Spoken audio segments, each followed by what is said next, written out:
बिस्मिल्लाहिर्रहमानिर्रहीम। एक दफ़ा हुज़ूर नबी करीम सल्लल्लाहु अलैहि वसल्लम तशरीफ़ फरमा थे और आप सल्लल्लाहु अलैहि वसल्लम के पास एक सहाबी भी तशरीफ़ फरमा थे। अल्लाह के नबी ने पूछा, क्या आपकी शादी कहीं हो गई है? तो सहाबी ने कहा, ऐ अल्लाह के रसूल, मेरी अभी तक शादी तो नहीं हुई, फ़ुलान सारी के घर मेरे रिश्ते की बात चल रही है, काफ़ी उम्मीद है इंशाअल्लाह जल्दी हो जाएगी। तो अल्लाह के रसूल ने इरशाद फरमाया, क्या जिससे तू निकाह करने का इरादा रखता है, जिसको अपनी ज़ौजियत में लेना चाहते हो, जिसको अपनी बीवी बनाना चाहते हो, उसको देखा है? फरमाया, या रसूल अल्लाह नहीं, वो तो अंसारी साहबी की बेटी है और अंसार पर्दे के बारे में बहुत सख्त हैं। तो अल्लाह के नबी ने फरमाया, ऐ मेरे सहाबी, एक नज़र उस औरत को देख लाए जिसको तू निकाह में लेना चाहता है।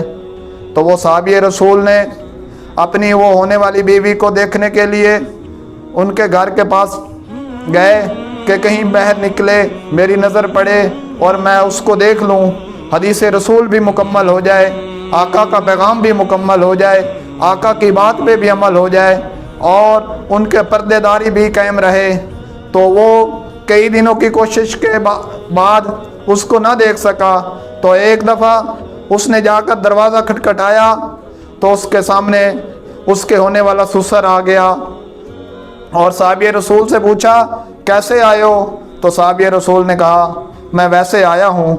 उनका जहन ये था कि अंदर जाकर बैठूँगा और एक नज़र अपनी होने वाली बीवी को देख लूँगा तो कोई माकूल बात करके वापस चलाऊँगा। साहबी रसूल थे, झूठ तो बोलना नहीं था। तो वो जब अंदर दाखिल हुए तो वो चारपाई पे बैठे और उस चारपाई के सामने एक और चारपाई पे उसकी होने वाली सास बैठ गई पर्दा में और उस चारपाई की दूसरी तरफ उसकी होने वाली बीवी दूसरी तरफ मुंह करके पर्दे में बैठ गई। अब काफ़ी देर सोचने के बाद उसने कहा कि मैं अपना जो काम करने आया हूँ वो तो नहीं हुआ, तो मैं सीधी बात ही बता देता हूँ। तो उसने कहा कि आज मैं आपकी बेटी को देखने आया हूँ, बस यही अल्फाज कहने थे। तो उसके होने वाले ससुर का चेहरा सुर्ख हो गया, वो परेशान हो गया कि आज तक मेरी बेटी को किसने नहीं देखा, ये क्या कहता है।